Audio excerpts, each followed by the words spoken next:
नमस्कार, बहुत स्वागत है आप सभी का। आप देख रहे हैं आपकी बात मध्य प्रदेश और मैं हूं अभिलाष मिश्रा। आज हम बात करेंगे लाखों शिक्षकों की जिन्हें बहुत बड़ी राहत आज मिली है। मोहन कैबिनेट ने मंजूरी दी है चौथा समयमान वेतनमान देने की। और ये क्या है, ये सीधे सीधे क्रमोन्नति है, यानी 2 से 6 हजार रुपए तक करीब 1.25 लाख टीचर्स के बढ़ने वाले हैं।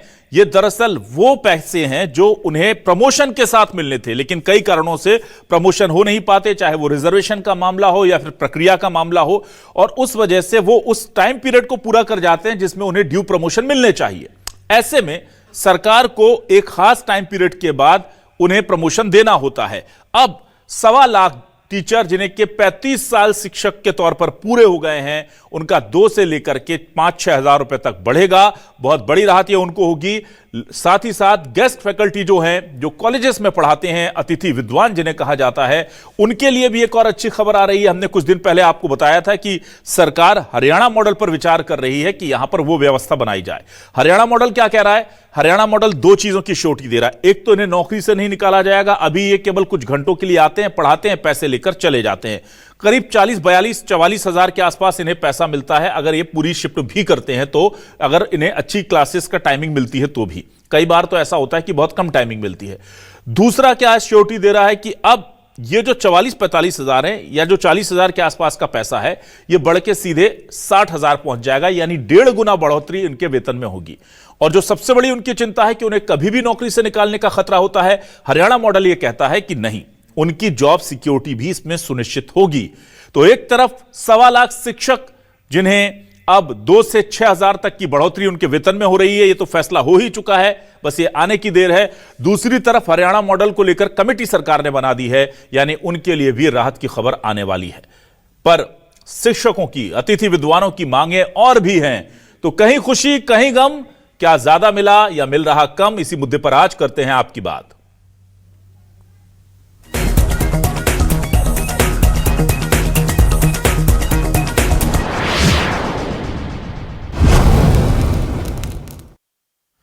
सबसे पहले सुनिए कि डिप्टी सीएम राजेंद्र शुक्ल क्या बता रहे हैं, शिक्षकों के लिए क्या बड़ा आज सरकार ने फैसला किया है, जरा सुनिए।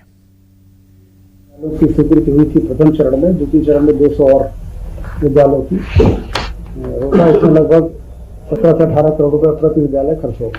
शैक्षणिक वर्ग के शिक्षकों के लिए चतुर्थ क्रमोन्नति वेतनमान योजना लागू करने की स्वीकृति सहायक शिक्षक तथा नवीन शैक्षणिक वर्ग की स्वीकृति हुई है। इसमें समयमान वेतनमान उपलब्ध हो सकेगा। इसमें 322.34 करोड़ अनुमानित व्यय आएगा। ये शिक्षकों के लिए बहुत ही राहत भरी। और आइए अब देखते हैं कि इस पूरे मामले में जो शिक्षक हैं वो क्या कहते हैं, और जो अतिथि विद्वान हैं जिनके लिए राहत की खबर बताई जा रही है, उन्हें कितनी खुशी हो रही है, जरा ये सुनिए। प्रदेश सरकार के द्वारा चतुर्थ समयमान वेतनमान दिए जाने पर भी सीधा लाभ इस संवर्ग का छीन करके परमानेंट संवर्ग को देने की मध्य प्रदेश सरकार की योजना है, जो कि इस संवर्ग के साथ कुठाराघात है। जबलपुर जिले के अतिरिक्त जो संभाग के अन्य जिले हैं, उनमें भी जो क्रमोन्नति 24 वर्ष में शिक्षकों को मिलना चाहिए थी, वो एक मार्गदर्शन पत्र जो यहाँ से जेडी ने भेजा डीपीआई को, उसके कारण लटका हुआ है। जब यह बात विधानसभा में उठी तो विधानसभा में एक तत्कालिक रूप से उत्तर देने के लिए सरकार ने कमेटी का एक गठन कर दिया, जिसको 10 दिन का समय दिया गया था। वो 10 दिन भी गुजर गए।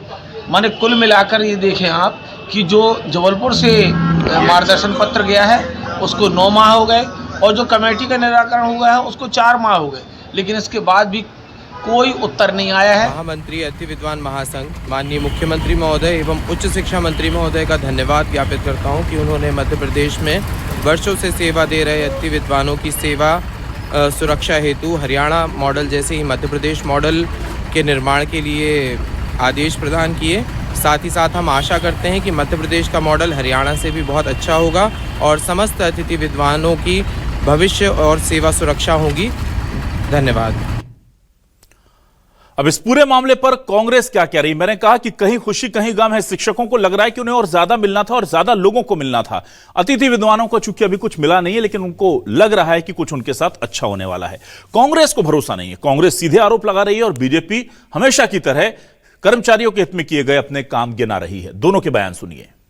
देखिए, कैबिनेट ने फैसला लिया है, लेकिन अतिथि शिक्षक जो है कितने साल से परेशान चल रहे हैं। इनको जो है परमानेंट करना चाहिए। इतने पद, लाखों पद पूरे प्रदेश में खाली हैं, उसको नियमितीकरण कर देना चाहिए। नहीं हटाने की बात क्या, एकदम परमानेंट करके जो है, और जहां तक पदोन्नति की बात है तो बहुत पहले ही कर देना चाहिए था। कितने दिन में करेंगे, क्या करेंगे, ये सब क्लियर करना चाहिए ना। शासन तो केवल दिखावा करते हैं, करते कुछ है नहीं। इतने सारे पद पूरे प्रदेश में खाली हैं, उसको भर देना चाहिए सरकार को। देखिए, आज की मध्य प्रदेश की कैबिनेट की बैठक में माननीय मुख्यमंत्री डॉक्टर मोहन यादव जी के नेतृत्व में जिस प्रकार से सरकार ने संवेदनशीलता के साथ में शिक्षा के विषय को लेकर जो निर्णय लिए, चाहे शिक्षकों के लिए चतुर्थ क्रमोन्नत वेतनमान का विषय रहे, सांदीपनि विद्यालयों के इंफ्रास्ट्रक्चर को बढ़ाने का विषय रहे, ये निश्चित रूप से स्वागत योग्य है। मध्य प्रदेश के मुख्यमंत्री जी किस प्रतिबद्धता के साथ में शिक्षा के क्षेत्र में नवाचार कर रहे हैं, सांदीपनि विद्यालयों के माध्यम से वो हम देख भी रहे हैं। लेकिन शिक्षकों की ये वर्षों पुरानी मांग थी जो प्रलंबित थी, उस मांग को लेकर ये निर्णय स्वागत योग्य है। उसी अनुरूप हमने देखा है कि चाहे अतिथि विद्वानों का विषय हो, सरकार गंभीरता के साथ में उनके किस प्रकार से जो उनकी मांगे हैं उस पर भी चर्चा कर रही है और इन निर्णयों से कहीं ना कहीं मध्य प्रदेश के शिक्षा व्यवस्था को हम चुस्त दुरुस्त करने के लिए प्रयत्नशील है। और आइए अब देखते हैं हमारे आज के सवाल क्या है। सवाल लेकर आ रहे हैं आपके टेलीविजन स्क्रीन पर। हमारे आज के सवाल ये रहे आपके सामने। एमपी में शिक्षकों की बल्ले बल्ले, 1.25 लाख शिक्षकों का के वेतन बढ़े। जी हां, इनके पैसे बढ़ रहे हैं। गेस्ट लेक्चरर के दिन भी सुधरेंगे। हरियाणा मॉडल के जरिए 50% पैसे बढ़ेंगे। 40 के आसपास है, 60,000 हो जाएगा, ऐसा अनुमान लगाया जा रहा है। कांग्रेस बोली शिक्षा का हो रहा बंटाधार। बीजेपी बोली शिक्षा में कर रहे हर मुमकिन सुधार। एमपी में 1.25 लाख शिक्षकों का वेतन बढ़ा। हजारों गेस्ट लेक्चररों को भी 50% ज्यादा पैसा मिलेगा। ये सवालिया निशान के साथ है। ये सवाल है हमारे, क्या ऐसा होगा? हमारे साथ कुछ खास मेहमान जुड़ रहे हैं, सीधे रुख कर लेता हूं उनका। मेरे साथ आज बीजेपी से वरिष्ठ नेत्री और प्रवक्ता मंजूरी जैन जी जुड़ गई हैं। मंजूरी जी, बहुत स्वागत करता हूं आपका। कांग्रेस से वरिष्ठ नेता प्रवक्ता डॉक्टर राम पांडे साहब जुड़ गए हैं। राम पांडे जी, आपका भी बहुत स्वागत है। हमारे साथ डॉक्टर देवराज सिंह हैं, प्रदेश अध्यक्ष हैं अतिथि विद्वान महासंघ के, उनका स्वागत करता हूं। और मेरे साथ जगदीश यादव जी हैं, अध्यक्ष हैं राज्य शिक्षक संघ मध्य प्रदेश के, उनका भी स्वागत करता हूं। सबसे पहले जगदीश जी आपके पास आता हूं। जगदीश जी, यहां पर हम देख रहे हैं कि एक अच्छी खबर आई है। शिक्षकों को खुश होना चाहिए, पर बहुत ज्यादा शिक्षक खुश नहीं है। हालांकि उन्हें लग रहा है कि शायद अच्छा तो हुआ है, पर उतना नहीं जितनी उम्मीद की जा रहे थे। तो पहले तो ये जो क्रमोन्नति हो रही है आप लोगों की, उस पर क्या प्रतिक्रिया और फिर क्या और मांगे हैं, वो जरा दोनों चीजें बताइए। कि आप शिक्षकों के मुद्दों को लेकर समाज के सामने हर बार एक अच्छा विषय रखते हैं। अभी आज मध्य प्रदेश सरकार ने कैबिनेट में फैसला लिया चतुर्थ क्रमोन्नत वेतनमान का। मध्य प्रदेश सरकार को हृदय से बहुत बहुत धन्यवाद और बधाई। लेकिन मेरा आग्रह यह है कि चतुर्थ क्रमोन्नत वेतनमान किनको मिलेगा? 1.25 लाख लोग बताए जा रहे हैं, वो 1.25 लाख लोग कौन होंगे? ये बड़ा एक पेचीदा प्रश्न है। जिनकी नौकरी 20-22 साल की उम्र में लगी होगी, वो 35 साल की नौकरी करेंगे। हमारा उसमें एक बात ये भी आई है कि राज्य शिक्षा सेवा संवर्ग के लोगों को इसका लाभ मिलेगा। मैं बहुत विश्वास के साथ कहता हूं कि हमको इसका कोई लाभ ही नहीं मिल रहा है। हम तो जिस बात के लिए जो मांग कर रहे हैं कि नियुक्ति दिनांक से वरिष्ठता दी जाए, अनुकंपा नियुक्तियां दिया जाए, क्रमोन्नति के बाद सरकार जो आज कैबिनेट में जो विषय आया है वो उन लोगों की बात मानकर कर ली गई है जिनकी संख्या उंगलियों पर गिनने लायक है। और हमारे जो क्रमोन्नति है ये एक ऐसे विषय हैं कि जो समय समय पर सरकार को स्वतः वो विभागीय प्रक्रिया के तहत होते हैं कि 12 वर्ष में क्रमोन्नति होती है, 24 वर्ष में द्वितीय क्रमोन्नति होती है, 30 साल में एक उसका लाभ मिलता है। ये प्रक्रिया का एक भाग है। आज मैं आपको बता दूं, मध्य प्रदेश के कई ऐसे संभाग है, आप सागर संभाग को देख लीजिए, जबलपुर संभाग को देख लीजिए। जबलपुर संभाग से क्रमोन्नति को लेकर मार्गदर्शन के लिए वहां से पत्र जो भेजा गया है उसको 9 महीने हो गए, आज तक उसका जवाब नहीं आया है। और चतुर्थ क्रमोन्नत वेतनमान की हमारे लिए बात हो रही है। जब 98 में हमारी नियुक्ति हुई तो चतुर्थ क्रमोन्नत वेतनमान का हमको लाभ से क्या लेना देना? हमारी प्रमुख मांग आज भी है, जिसको लेकर 25 दिसंबर को हमने भोपाल में आंदोलन भी किया, लगातार ज्ञापनों के माध्यम से लगातार सरकार से संपर्कों के माध्यम से हम मांग करते हैं कि नियुक्ति दिनांक से वरिष्ठता दी जाए। कई हमारे साथी रिटायर्ड हो रहे हैं, कई इस दुनिया में नहीं रह रहे हैं, उनको ग्रेजुटी का लाभ नहीं मिलता, उनके परिवारों को अनुकंपा नियुक्ति का लाभ नहीं मिलता। इस बात को लेकर हम सदैव और लगातार सरकार से मांग करते रहे, लेकिन उस दिशा में कोई निर्णायक पहल नहीं हो रही। पता चला है कि चौथा क्रमोन्नत वेतन मानदेय सरकार की कर्मचारी हितैषी नीति है। प्रदेश के माननीय यशस्वी मुख्यमंत्री जी, माननीय शिक्षा मंत्री जी संवेदनशील है इस बात का। हमको बहुत अच्छे सा ये है कि, और हम उनको धन्यवाद भी देते हैं कि वो कर्मचारियों के हित में निर्णय ले रहे हैं। लेकिन मेरा आग्रह ये है कि राज्य शिक्षा सेवा संवर्ग में कार्यरत शिक्षकों की जो मुख्य मांग है, उन मांगों की ओर सरकार विचार करे। जो लगातार हम धरना प्रदर्शन करते हैं, आंदोलन करते हैं, और ये आंदोलन क्यों करना पड़ते हैं, आज आप देखिए मध्य प्रदेश में पिछले 3 सालों का रिकॉर्ड उठाकर देखिए, सरकारी शिक्षक इतना बेहतरीन काम कर रहे हैं, जिसका परिणाम ये आता है कि जितने भी कंपटीशन एग्जाम होते हैं उसमें सरकारी विद्यालयों के बच्चों का सिलेक्शन होता है। उसके बावजूद भी हमारे शिक्षकों को ऊपर ये अटेंडेंस। ठीक है जगदीश जी, आऊंगा आपके पास दोबारा। ठीक है, अभी और मेहमानों का भी रुख कर लेता हूं, फिर आपके पास आता हूं। आपकी बहुत सारी मांगे हैं जो आपने रखी हैं। अब मैं जल्दी से डॉक्टर देवराज सिंह जी के पास आ जाता हूं, प्रदेश अध्यक्ष अतिथि विद्वान महासंघ के। डॉक्टर देवराज जी, मुझे जरा आप ये बताइए कि इस वक्त जो कहा जा रहा है कि हरियाणा मॉडल लेकर आ रहे हैं, उससे 2 चीजें जो मुझे पता चली हैं कि एक तो जॉब सिक्योरिटी आपकी श्योर होगी कि भाई आप रिटायरमेंट तक आपको नौकरी से बेदखल ना किया जाए, जो अभी नहीं पता आप आज रात को कॉलेज से लौटे और सुबह बुलावा आएगा कि नहीं। दूसरा, सैलरी को 50% बढ़ा दिया जाएगा। एक बीच का रास्ता निकाल रही सरकार, हालांकि मांग हो रही थी परमानेंट करने की या कोई दूसरा रास्ता निकालने की, पर इसमें एक और चीज हमने जो पता की वो ये है कि सरकार इस बात पर भी विचार कर रही है कि जो नेट क्वालिफाइड नहीं है उनको भी ये सारी योजनाओं का लाभ मिल जाए, इसलिए इस बीच के रास्ते को निकाला जा रहा है। तो क्या मांग है आपकी और कितनी उम्मीद आपको इस नए प्रोजेक्ट से जो सरकार लेकर आने वाली है हरियाणा मॉडल का? देखिए, जो सरकार की तरफ से जो भी बात कही गई है उसका पूरे प्रदेश के अतिथि विद्वान स्वागत करते हैं। समस्या ये है कि 1990 से लेके 2017 तक कोई भी पीएससी का एग्जाम आयोजित नहीं किया गया। अब लगातार जो है पीएससी आयोजित की जा रही है। 17 में पीएससी हुई, 22 में पीएससी हुई, 24 में हुई और 25 में भी होने वाली है। तो ये जो 1990 से लेके 2017 तक की जो स्थिति बनी, उनमें जो शासकीय महाविद्यालय थे ग्रामीण क्षेत्र के, उनको संचालन करने का काम हम लोगों ने किया। कई बार हम लोग जो दूर अपने घरों से दूर दूर रहे, लेकिन जो वर्तमान में जो वक्तव्य आ रहे हैं, जैसा कहा जा रहा है, तहे दिल से हम स्वागत करते हैं कि जो हरियाणा की नीति है उस नीति के तहत हमारा कम से कम जो है हमें सामाजिक सुरक्षा प्रदान करते हुए हमारी सेवा सुरक्षित की जाए, जिससे कि हम अपने बच्चों का लालन पालन पोषण ठीक ढंग से कर सकें। कई बार हमसे वादे किए गए, महापंचायत में भी कई घोषणाएं की गई और उसमें कुछ घोषणाएं हमारी लागू भी हुई, कुछ लागू नहीं हो पाई, रह गई। तो उसी संदर्भ में सरकार का एक ये कदम है और उस कदम के तहत हमको जो ये कहा जा रहा है और जो आप लोगों के चैनल के माध्यम से हम लोगों ने सुना है, उसका हम सभी स्वागत करते हैं और आशा करते हैं कि शीघ्र ही जो है इस संबंध में आदेश जो है वो कैबिनेट द्वारा या विधानसभा द्वारा पारित करके हम लोगों को जो है वो उसमें तो उसका लाभ दिया जाएगा। ठीक है, मैं डॉक्टर राम पांडे जी आपके पास आता हूं। देखिए डॉक्टर राम पांडे जी, जानता हूं कि आज दोनों फैसले, जो एक फैसला और एक पर जिस पर चर्चा हो रही है, जिस पर बाकायदा अधिकृत बयान आ गया है उच्च शिक्षा मंत्री का, तो इनको लेकर क्या प्रतिक्रिया आप दे रहे हैं? शिक्षा की स्थिति मध्य प्रदेश में और शिक्षकों की स्थिति खासतौर से उसको लेकर।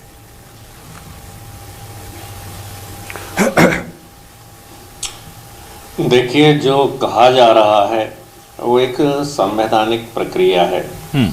इस संवैधानिक प्रक्रिया के अंतर्गत आपको प्रमोशन, इंक्रीमेंट ये सब देना होता है।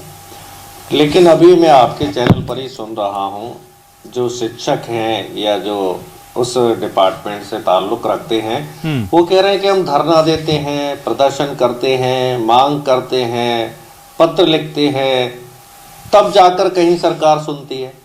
तो जो संवैधानिक प्रक्रिया के अंतर्गत जो चीज़ मिलनी चाहिए, क्या वो धरना प्रदर्शन करना चाहिए उसके लिए।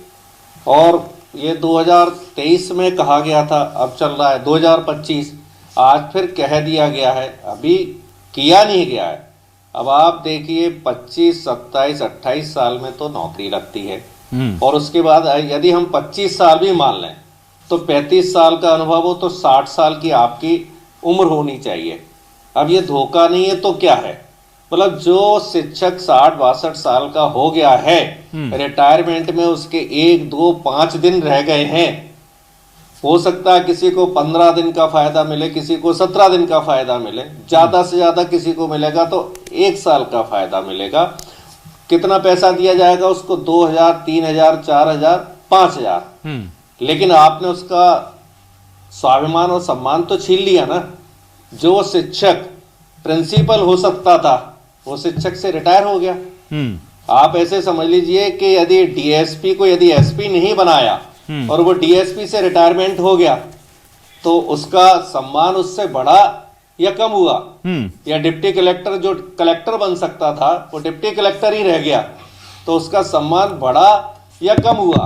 और इसी संदर्भ में आज एक और निर्णय आया है कोर्ट का कि आप देखिए, police department, Madhya Pradesh police department न्यायालय गया कि हमें 20 साल से प्रमोशन नहीं दिया जा रहा है, 20 साल से हमारे कैडर का रिव्यू नहीं किया जा रहा है, 66 आईपीएस पद खाली पड़े। तो आप देखिए, जो सरकार 20 साल से सो रही है, न्यायालय ने डिसीजन दिया है कि ये काम आप 120 दिन में करके दीजिए। क्यों पुलिस को न्याय नहीं मिल रहा है, शिक्षक को न्याय नहीं मिल रहा है, धरना दे रहे हैं। अब नाटक किया जा रहा है हरियाणा मॉडल, उसके पहले ड्रामा किया गया था गुजरात मॉडल। क्या हरियाणा मॉडल अब गुजरात मॉडल से बड़ा हो गया?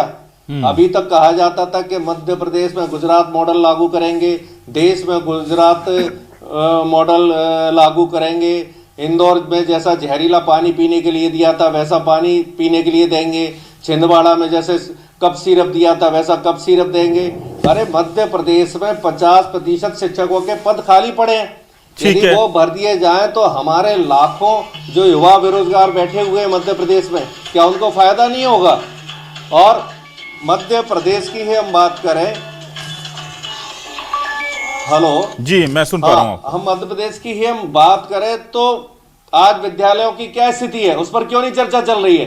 विद्यालयों में लैब नहीं है, कंप्यूटर लैब नहीं है, लाइब्रेरी नहीं है, यहां तक कि शौचालय नहीं है, बिल्डिंग नहीं है, कहीं भैंस बन रही है, कहीं गोबर टपक रहा है। तो विद्यालयों की स्थिति भी खराब है। और आप यहाँ एक फिर से जुमला दे रहे हैं कि जिनका रिटायरमेंट हो चुका है या 2 दिन बाद रिटायरमेंट होने वाला है, आप कह रहे हैं हमने उनका पैसा बढ़ा दिया। मैं आपके दर्शकों से बोलना चाहता हूं कि 35 वर्ष इनका एक्सपीरियंस हो गया है, 35 वर्ष जो नौकरी कर चुके उनको लाभ मिलेगा, तो क्या किसी को लाभ मिलेगा? ठीक है, चलिए मैं सवाल आपका लेकर चलता हूं। मंजूरी जैन जी आपके पास। मंजूरी जैन जी, सरकार बीजेपी की यहां पर करीब करीब 20 सालों से है और 20 साल बाद जिनके 35 साल हो गए उनका वेतन बढ़ रहा है और 30-35 साल में आदमी रिटायर हो जाता है। तो कह रहे हैं बहुत देर कर दी हुजूर आते आते, थोड़ा पहले आते तो शायद सारे कर्मचारी मुस्कुराते। क्या कहेंगी आप? नहीं, देखिए ऐसा नहीं है। मध्य प्रदेश के कर्मचारियों का 7वां वेतन आयोग भी लगा। इसके अलावा समय समय पर डीए टीए जो भी बढ़ना होता है, जो प्रक्रिया में होता है वो सब तो बढ़ता ही रहा है। और राम पांडे जी जिस तरीके से बातें कर रहे थे कि स्कूलों में गोबर हो रहा है, भैंसें बन रही हैं, ये हो रहा है, तो मुझे ऐसा लग रहा था कि मैं 2003 के काल में चली गई हूँ, जब टूटी फूटी बिल्डिंगें हुआ करती थी स्कूल की और बच्चे जो है वो पेड़ के नीचे, हमने पेड़ के नीचे पढ़ाई की है। 500 रुपए गुरुजी को मिलते थे, गुरुजी शिक्षा पद्धति के हिसाब से शिक्षा होती थी। आज देखिए, वहीं अगर हम मध्य प्रदेश में 2003 के बाद की बात करते हैं तो लगातार शिक्षा के क्षेत्र में हमने नए कीर्तिमान स्थापित किए। अब वो कैसे? वो ऐसे किए हैं जब 1985 में जो शिक्षक नियुक्त हुए थे, जिनकी पोस्टिंग हुई थी, उनको 300 रुपए मिलते थे, किसी को 250 रुपए मिलते थे। और 2003 तक आते आते उनको लगभग 7,000, 8,000, किसी को 10,000 और 13,000, इससे ज्यादा वेतन नहीं मिलता था। 20,000 में आज 20 वर्षों में आज उन्हीं शिक्षकों को लगभग 1 से 1.5 लाख रुपए की सैलरी मिल रही है। तो 20 साल में इतना बड़ा फर्क। और आपके 20 साल में सिर्फ 300 से 10,000 और 13,000 और 7,000, तो ये एक बहुत बड़ा फर्क है। दूसरा, आपके समय में जिन शालाओं की बात राम पांडे जी कर रहे थे, तो मैं बता दूं कि आपके समय में टूटी फूटी 56,000 60,000 शालाएं थी जो जर्जर स्थिति में थी। आज 1.5 लाख करीब स्कूलों की बिल्डिंगें हैं, जिसमें सांदीपनी, जिसमें अत्याधुनिक लैब है, जिसमें हर तरीके की सुख सुविधाएं हैं, जिसमें कि बच्चे अच्छे से खेल में, योग में, संस्कारों में और हर तरीके की शिक्षा ग्रहण करने के लिए उन प्राइवेट स्कूलों से भी अच्छी व्यवस्था सरकार ने की है। तो लगातार देखिए, हमारे जो गरीब बच्चे थे उनका वो तो कभी सोच ही नहीं सकते थे कि उनके लिए एक स्कूल की बस आएगी जो कि एसी होगी, जो कि सारी सुख सुविधाओं से लैस होगी और एक अच्छे स्कूल में, एक अच्छी बिल्डिंग में अच्छे ट्रेंड शिक्षकों के द्वारा उनको शिक्षा मिलेगी। और हमारे सरकारी स्कूलों के बच्चे आज आईएएस बन रहे हैं, आज आईपीएस बन रहे हैं, डॉक्टर बन रहे हैं, जिस फील्ड में जाना है उस फील्ड में जा रहे हैं। हरियाणा का जो मॉडल है उसको लागू कर रहे हैं। गुजरात में जो अच्छा था वो मध्य प्रदेश में लागू किया, हरियाणा में जो अच्छा है वो मध्य प्रदेश में लागू कर रहे थे। इसमें क्या बुराई है? हम जो अच्छा है उसको ग्रहण करके मध्य प्रदेश को अव्वल बनाने की कोशिश कर रहे हैं, तो कांग्रेस को उसमें भी तकलीफ है। आप कुछ करते नहीं हो, कोई कुछ करता है तो आपको इसमें तकलीफ है, ऐसा ठीक क्यों? है, चलिए ठीक है। जगदीश यादव जी, मैं आपके पास आता हूं। जगदीश यादव जी, मुख्य मांगे अगर आप लोगों की, शिक्षकों की जो है मध्य प्रदेश की, 3 सबसे बड़ी मांगे जो आप इस वक्त रखना चाहें, क्योंकि अब चुनाव, 3 साल बाद चुनाव भी आने हैं, तो जाहिर सी बात है अब जब सरकार ने शुरू किया है पिटारा खोलना योजनाओं का, और उन्हें पता है कि भाई अब हमें डिलीवर भी करना होगा, कर्मचारियों की बातें सुननी होगी, कौन सी 3 मांग आप रखना चाहते हैं इस वक्त कर्मचारियों के हित की, जो आपको लगता है सबसे प्रायोरिटी पर ये 3 चीजें पूरी होनी चाहिए? निश्चित रूप से मध्य प्रदेश में पूर्व में जो हमारे प्रदेश के यशस्वी मुख्यमंत्री जी रहे माननीय शिवराज सिंह चौहान जी ने बहुत आमूलचूल परिवर्तन करने की दिशा में काम किए, लेकिन एक ऐसी व्यवस्था के तहत 2018 में जब हमको राज्य स्कूल शिक्षा सेवा में माना, तो हमारी नियुक्तियां जो 98 में की गई थी, हमारी सेवाओं को शून्य करके हमारी नौकरी की गणना 2018 से की जाने लगी, जिसके कारण हम लगातार इस बात की मांग कर रहे हैं कि हमको नियुक्ति दिनांक से वरिष्ठता दी जाए। हमारी प्रमुख मांग है। तो ये मांग, ये एक मिनट जगदीश जी जरा मेरे दर्शकों को आसान भाषा में समझाइए, नियुक्ति दिनांक से वरिष्ठता दी जाए, इसका क्या मतलब है, जरा समझाइए उनको, और उससे क्या लॉस हो रहा है आपको? हाँ, मैं इसको बहुत अच्छे तरीके से आपको बता सकता हूं कि हमारी नियुक्तियां 98 में हुई थी शिक्षाकर्मी वर्ग 1, 2, 3 के तहत। 2007 में माननीय शिवराज सिंह चौहान जी ने अध्यापक संवर्ग बनाया और 2018 में राज्य स्कूल शिक्षा सेवा बना। हमारी नियुक्तियां 1998 में हुई, 2001 में हुई, 3 में हुई, पर उन सारी सेवाओं को शून्य करते हुए हमारी नियुक्ति तिथि 1 जुलाई 2018 कर दी गई, जिसके कारण हमको पूर्व के जितने भी लाभ मिलना थे वो सब सारे समाप्त हो गए। हमारे लोगों को ग्रेजुएटी का लाभ नहीं मिलता। अभी जो सरकार ने अभी फैसला लिया है, जो छुट्टियों को रिव्यू किया है, तो उसमें जो 3.0 जो ऐप है, उसमें जो पोर्टल है, उसमें जब दर्ज करते हैं तो 2018 के पूर्व के सारे अवकाश भी लैप्स हो गए। हमारे साथ तो बहुत ही खतरनाक रूप से एक नुकसान हो रहा है, हमारे साथ, हमारे शिक्षकों के साथ में एक छलावा हो रहा है, जिसको लेकर हम इतने परेशान हैं। बार बार शिक्षक क्यों इस बात को मांग करता है, जब सरकार ने, जब अभी हमारी बहन जी कह रही थी कि वेतन इतना बढ़ा दिया। वेतन बढ़ना एक महत्वपूर्ण विषय नहीं होता, जीवन की सुरक्षा सबसे महत्वपूर्ण होती है। आज शिक्षकों की सुरक्षा खतरे में है। हमारा व्यक्ति यदि मरता है, कोई नहीं रहता है, तो उसके परिवार को आज तक अनुकंपा नियुक्ति के लिए दर दर की ठोकरें खा रहे हैं। हम अनुकंपा नियुक्ति को, नियमों को सरल करने के लिए लगातार लंबे समय से हम मांग कर रहे हैं आपसे। लेकिन जगदीश जी आपसे तो शिवराज जी ने वादा किया था ये सब चीजें हो जाएंगी आपकी महापंचायत में। निश्चित रूप से हमारी महापंचायत नहीं, 21 जनवरी 2018 को मध्य प्रदेश में राज्य स्कूल शिक्षा सेवा गठन करने की बात नहीं थी। उस दिन प्रदेश के यशस्वी मुख्यमंत्री जी ने यह बात कही थी कि आज से मध्य प्रदेश में केवल शिक्षक होगा और शिक्षक होगा। लेकिन जो लोग आज हमारी जो चतुर्थ क्रमोन्नत वेतनमान की बात करते हैं, जिनको वो बहुत सारा मिल गया, इन्हीं लोगों ने विरोध किया और उसका परिणाम आया कि राज्य स्कूल शिक्षा सेवा बना और हमारी सेवाएं शून्य हो गई। और वही मान्यता प्राप्त लोग हमारे लोगों को सदस्य बनाकर, उनके पास तो आज संख्या, कंधे देने लायक संख्या नहीं बची है, लेकिन हमारे लोगों को भड़काकर, हमारे लोगों की संख्या का उपयोग करके वो अपनी अपनी बातें करते हैं। हमारी प्रमुख मांग है नियुक्ति दिनांक से वरिष्ठता दी जाए, अनुकंपा नियुक्ति दी जाए, और जो ई अटेंडेंस जैसी अव्यवहारिक व्यवस्था है, जो शिक्षक को चोर या बेईमान समझा जा रहा है, उस व्यवस्था को बंद करवाने के लिए लगातार हम सरकार से मांग करते हैं। सरकार इन मांगों को पूरा करे। ठीक है, आपकी तीनों मांगे मेरे सामने आ चुकी हैं। मैं आ जाता हूं डॉक्टर देवराज जी आपके पास। देवराज जी, मुझे जरा बताइए, अतिथि विद्वान जो हैं या गेस्ट फैकल्टी लेक्चरर जो भी कह लीजिए, इनकी इनकी प्रैक्टिकल प्रॉब्लम्स क्या हैं? क्योंकि एक आपके पास जॉब नहीं है, आप इतने सालों से, कई लोग मैंने सुना है कि 25-25 साल से काम कर रहे हैं पर यह नहीं पता कि पक्की है कि नहीं नौकरी। दूसरा, वो प्रिंसिपल के या एचओडी के रहमो करम पर हैं, यह भी मैंने सुना है। वो क्या समस्या, जरा वो भी बता दीजिए कि अगर किसी दिन उनका मूड खराब है तो हो सकता है उस दिन आपके घर में आधी सैलरी भी ना पहुंचे उस महीने, ऐसा भी है क्या? देखिए, समस्याएं तो तब तक बनी रहेंगी जब तक कि हमको स्थायित्व नहीं मिलेगा। अभी जो सबसे बड़ी हमारी समस्या है कि आज हम शाम को कॉलेज से घर आते हैं, दूसरे दिन सुबह जाते हैं तो पता पड़ा कि कोई ट्रांसफर या पोस्टिंग से होकर कोई नया व्यक्ति आ गया और हमारी उसी दिन से सेवा जो है आमंत्रण समाप्त हो जाता है। अब वर्तमान में हमारे जो मुख्यमंत्री हैं डॉक्टर मोहन यादव जी, उनका जो हमारी महापंचायत हुई थी उसमें बहुत बड़ा योगदान था। उन्होंने हमारी समस्या को समझा और समझते हुए उन्होंने हमको कुछ सुविधाएं मिली हमको उस महापंचायत से, जिसमें हमको छुट्टियां मिलने लगी, हमारा वेतन भी बढ़ा। और अभी जो हमें जो चीजें हमको चाहिए, जैसा आपने पूछा, हमको 2 चीजें बहुत ही महत्वपूर्ण चाहिए। एक तो हमारी 65 वर्ष तक आयु में जो रिटायरमेंट की आयु है उस समय तक हमारी जॉब सिक्योरिटी होनी चाहिए। दूसरा, जो हमारा यूजीसी का जो मूल वेतन है 57,700, उसको लागू करके जो है उसमें आगे हमको डीए और जैसा कि ये प्रावधान है हरियाणा सरकार का वो देना चाहिए। इसके साथ साथ मेडिकल की सुविधा नहीं है अभी हमारे पास, वो मिलनी चाहिए और अर्न लीव भी मिलना चाहिए। लेकिन हमारा जो मूल उद्देश्य है कि हमें अगर 2 चीजें मिल जाती हैं, 65 वर्ष तक की आयु तक सामाजिक सुरक्षा, हमारी नौकरी की गारंटी और 57,700 मूल वेतन पे डीए, तो काफी कुछ अति विद्वानों की जो बदतर स्थिति है, जो नेट स्लेट पीएचडी पिछले 20-20, 25-25 सालों से, मुझे खुद 20 वर्ष हो गए हैं, उनकी स्थिति सुधर जाएगी और एक शिक्षा के क्षेत्र में एक नया वातावरण बनेगा।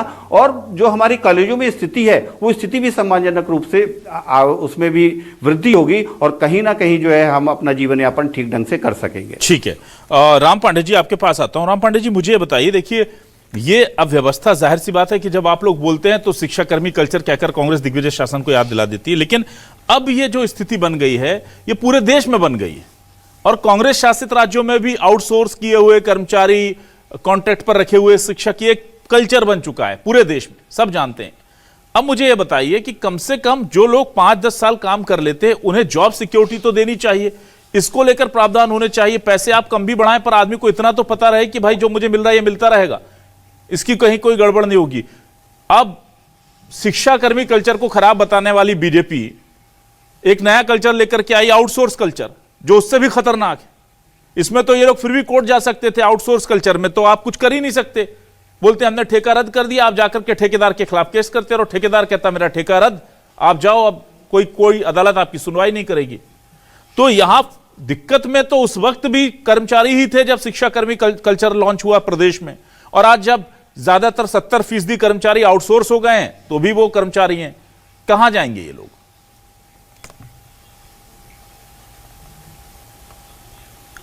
देखिए, पहली बात तो ये बता दूं कि दिग्विजय सिंह जी की सरकार में प्रत्येक किलोमीटर पर स्कूल था और नहीं है तो प्रत्येक किलोमीटर पर स्कूल बनाना हमारी प्राथमिकता थी। मनमोहन सरकार में शिक्षा का अधिकार दिया गया कि हर बच्चे को शिक्षा दिया जाना अनिवार्य है और प्राइवेट जो विद्यालय हैं, चाहे वो कितना भी बड़ा विद्यालय हो, उसमें गरीब बच्चों का करीब 25% रिजर्वेशन होना भी जरूरी है। केंद्रीय विद्यालय, नवोदय विद्यालय, ये सब हमारी सरकारों के समय पर थे। अब मैं आता हूँ ये हमारे संविदा शिक्षक। देखिए, शिक्षक, गुरु, टीचर, ये कितने सम्मान सूचक शब्द हैं, लेकिन सही मायने में देखा जाए तो इनको मजदूर बना दिया गया है और इनका जो आत्मसम्मान है वो बिल्कुल नहीं रह गया है। जब चाहते हैं सीनियर प्रोफेसर, वहाँ के जो सीनियर अध्यापक हैं या जो मैनेजमेंट में जो लोग हैं, वो हमेशा इनको धमकी देते हैं, आपको नौकरी से निकाल देंगे, आप इतने ही हम आपको लेक्चर देंगे, यदि नहीं कृपा हुई तो आपको एक ही लेक्चर दिया जाएगा।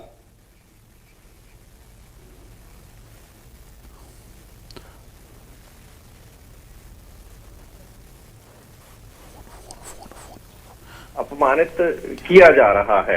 अब उन्होंने कहा था कांग्रेस की सरकार में बीजेपी प्रवक्ता ने कि 300 रुपए सैलरी होती थी। 300 रुपए सैलरी होती थी तब भी 10 ग्राम, 20 ग्राम सोना वो साल में खरीद लेते थे। क्या आज इनकी जितनी भी सैलरी है, सोना तो छोड़िए, वो लोग चांदी भी नहीं खरीद सकते। तो हमारे जमाने में जो प्राथमिकताएं थी वो शिक्षकों को लेकर थी।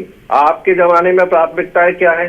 आप शिक्षकों को तो छोड़ दीजिए, आपने रेल ठेके पर दे दी, एयरपोर्ट ठेके पर दे दीजिए, एयरलाइंस आपने ठेके पर दे दी, तो आप आउटसोर्स करके शिक्षकों का अपमान ही तो करोगे। आप संविदा शिक्षकों को सम्मानित कर सकते हो, उनको भी, और 43 जो संविदा शिक्षक है वो भी शिक्षक है, भले ही परमानेंट नहीं है, लेकिन सैलरी तो बराबर होनी चाहिए ना। ना ठीक है। शिक्षक जब 6 घंटे पढ़ा रहा है और ये संविदा शिक्षक भी 6 घंटे पढ़ा रहा है, तो सैलरी और पक्ष में भेदभाव क्यों? चलिए ठीक है, मैं जल्दी से आ जाता हूं मंजूरी जी के पास आपके सवाल लेकर। मंजूरी जी देखिए, ये चीजें बहुत स्पष्ट हैं कि जिस चीज का आप लोग विरोध करते थे और बीजेपी जिस चीज के लिए पानी पी पी करके दिग्विजय सरकार को कोसती थी, आज तक कोसती है, शिक्षाकर्मी कल्चर शुरू कर दिया। आप लोगों ने क्या किया? Outsource culture. उन्होंने तो किए थे, केवल शिक्षकों को कर्मी बनाया था।